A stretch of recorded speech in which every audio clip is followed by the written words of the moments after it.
средневзвешенный курс таджикского сомони к доллару США составил 10,20 сомони к $1. Курс сомони к рублю составил 0,14 сомони за 1 рубль. Курс сомони к евро составил 10,92 сомони за 1 евро.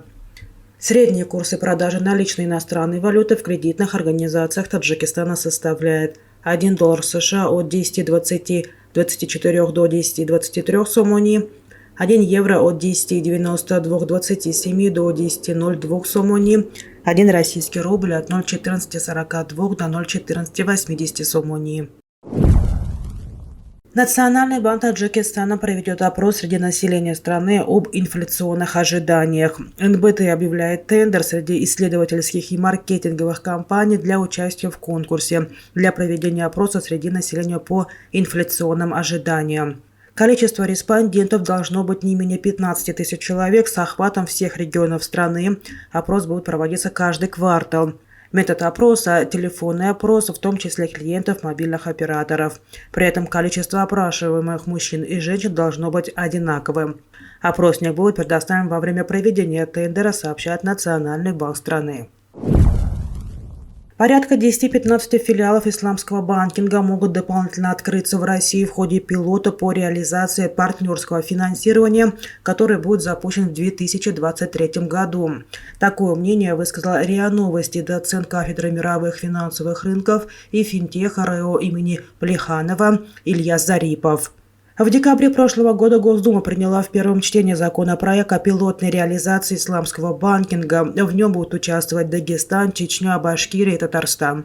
Эксперимент начнется 1 февраля и продлится 2 года. По моим оценкам, после вступления в силу нового законодательства в ходе эксперимента может быть создано дополнительно порядка 10-15 исламских окон традиционными российскими банками. Закон создаст правовую базу и определенный импульс для развития исламских финансов, сказал Зарипов. В настоящее время, по его оценкам, в России около 8 исламских окон. Эксперт пояснил, что каждая исламская компания должна работать через специальный филиал традиционного банка, как действует, например, финансовый дом «Амаль» в Татарстане. Но это исламский филиал работает исключительно на эту структуру. Он не проводит отдельных операций, только осуществляет расчетно-кассовое обслуживание, добавил он.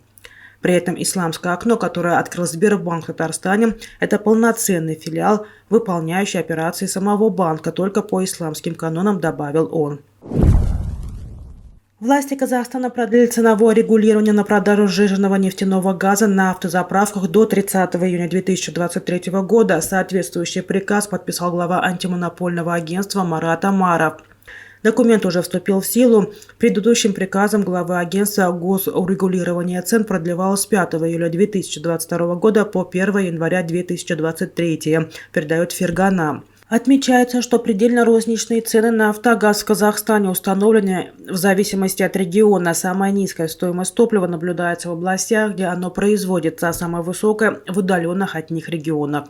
Рост цен на сжиженный газ в начале января текущего года стал поводом для массовых акций протеста в Мангистауской области.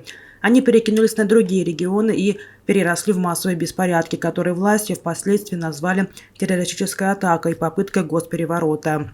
Предельные цены на автогаз в Казахстане установили после протестов, предупредив, однако, что по истечении действия госурегулирования стоимость топлива вновь вырастет. Президент Российской Федерации Владимир Путин разрешил получать оплату долга за газ из недружественных стран в иностранной валюте.